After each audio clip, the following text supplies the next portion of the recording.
The conference room is already packed when she walks in, holding her notes tight enough to steady the shaking she refuses to show.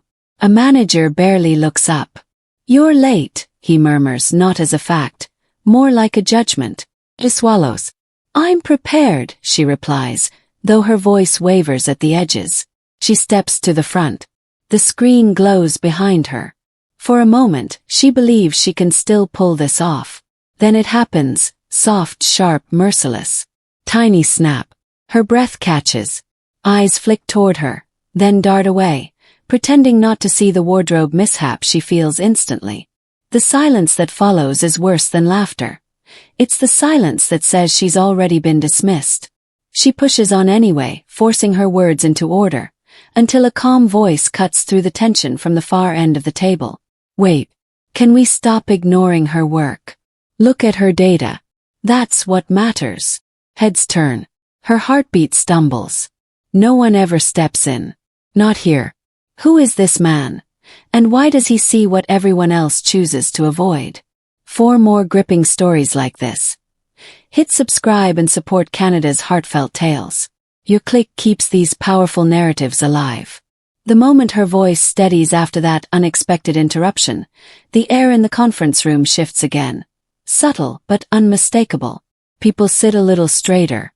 Pens stop tapping. Screens dim. The tension doesn't disappear. It condenses into something sharper, something that makes everyone suddenly aware that this meeting will not unfold the way they planned. She glances toward the man who spoke up for her. He doesn't look away. There's no smirk, no hint of rescuing her for praise. Just an unwavering focus that forces the room back to the content she spent weeks preparing. For the first time since stepping to the front, she feels the ground return beneath her feet. "Please continue," he says. His tone calm but carrying more authority than she expected. She lifts her chin and goes on. Her voice thickens for a moment, but once the numbers, projections, and strategies pour out, the rhythm she practiced late at night returns. The manager who scolded her earlier leans back, arms crossed, pretending to evaluate the slides while the others quietly monitor the dynamic between him and the stranger at the back of the room. By the time she ends, her palms are damp, but her sentences land clean and firm. The room stays silent for a beat. Then the manager clears his throat. "Thank you. We'll discuss your contract later today. For now." He's cut off by the man at the far end. "No," the stranger says. "We'll discuss it now." Several heads jerk in his direction. No one ever interrupts this manager.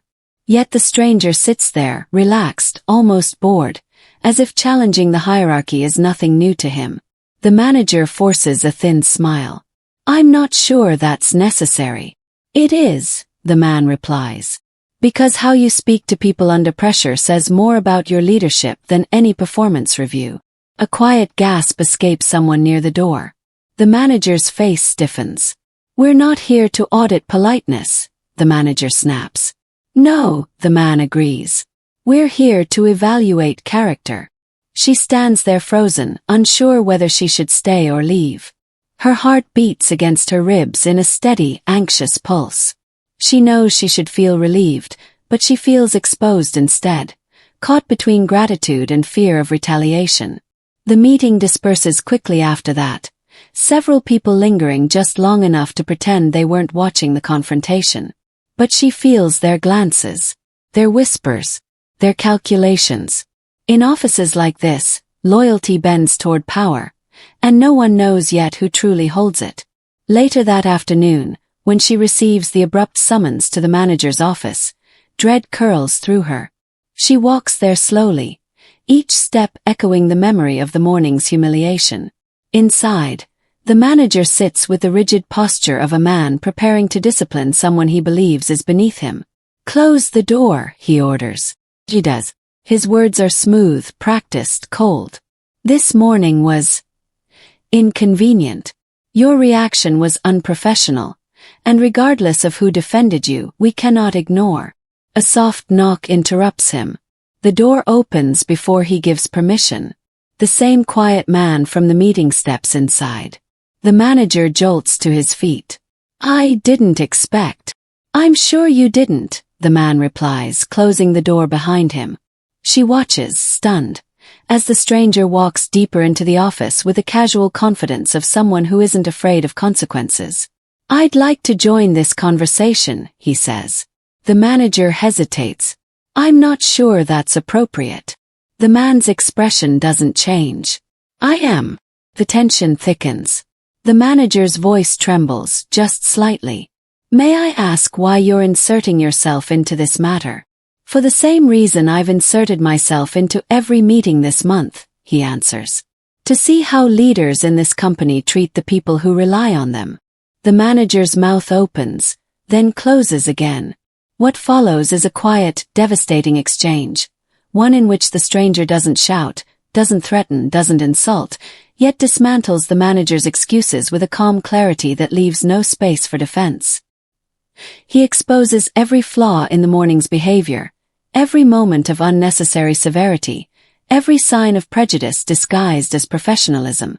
When the stranger steps out with her into the hallway, the manager's face is drained of color. "You may go for the day," the man tells her.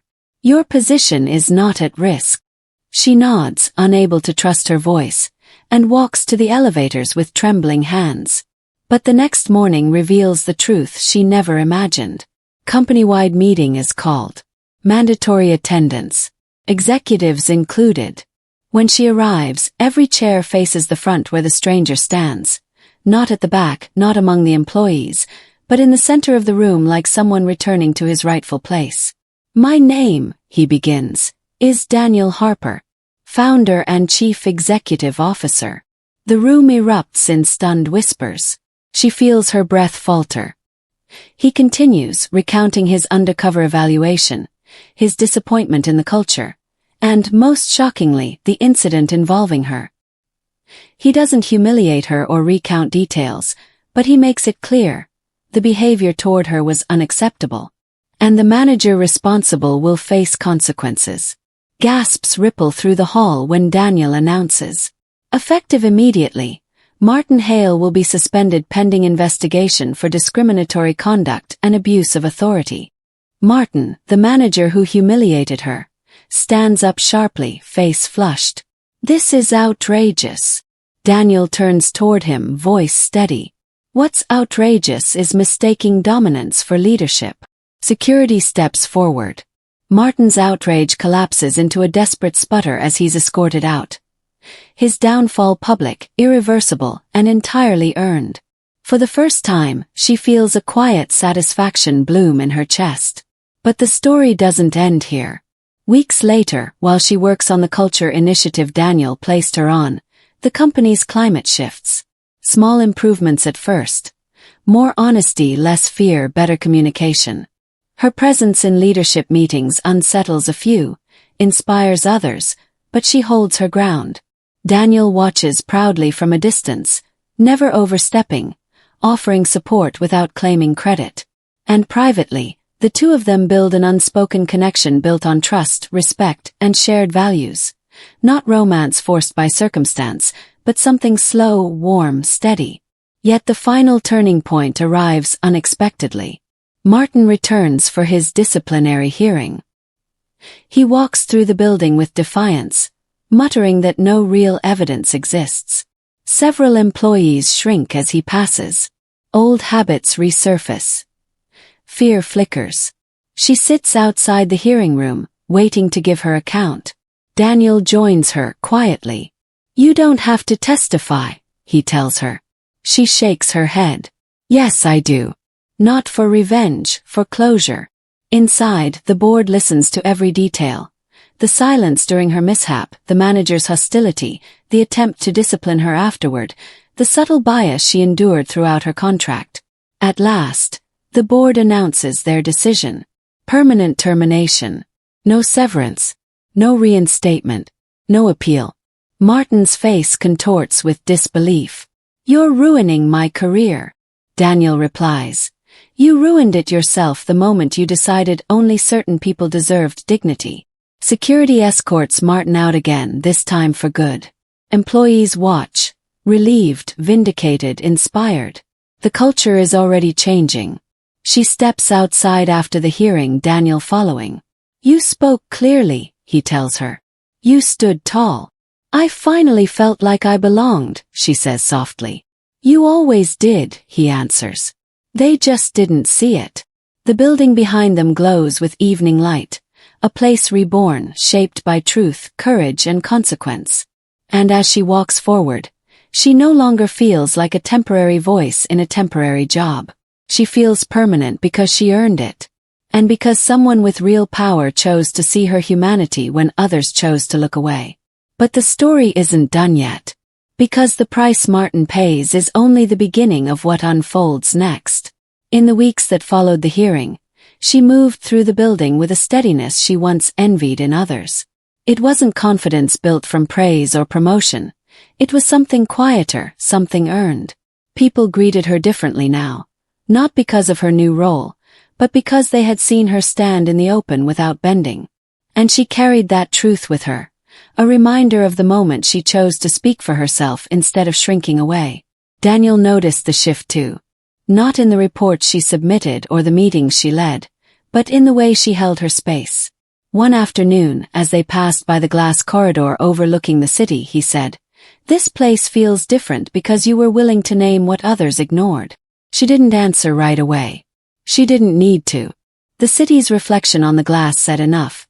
She had stepped out of the shadows and discovered she no longer needed to ask permission to belong.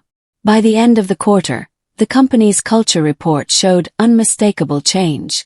Fewer complaints, more transparency, stronger collaboration. But the detail that stayed with her was simpler. New employees no longer whispered their worries in hallways. They spoke openly, knowing someone would listen. One evening, as she prepared to leave, she paused at the doorway of the same conference room where everything began. The lights were off, but she could still picture the moment that once felt like an ending. Now it looked like a beginning, proof that truth, when spoken at the right time, could alter the course of an entire room. If this story stayed with you, please like, share, and subscribe to Canada's Heartfelt Tales. Your support helps us bring more meaningful stories to life.